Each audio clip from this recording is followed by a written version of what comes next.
Práve sa skončilo Worship Night z Prešove a my sa chceme spýtať ľudí, ako sa im páčilo. Som prekvapená, že toľko veriacej mládeže je na Slovensku a to je dobre. Ja vám chcem povedať, ako veľmi sa mi páčilo a ako som veľmi vďačný, že robíte takúto službu nám všetkým po celom Slovensku a že takto žehnáte ľuďom a ohlasujete evanjelium. A myslím, že Godzone celú našu rodinu takto spojil a som rada, že sme tu mohli byť. Ja si nesiem domov určite ten moment, kedy sa spievala tá pieseň o požehnaní.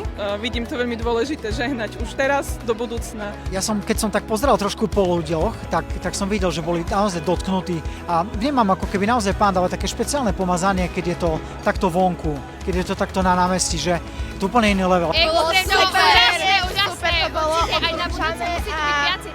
Pri mne som tu išla len tak, že stretnúť sa s kamošmi, ale Boh sa ma fakt, že dotkol, silno sa ma dotkol. Keď som sa modlila, to aby odobral zo mňa pichu a cítila som takú veľkú lásku, neskutočnú lásku, že som jeho milovaná dcera.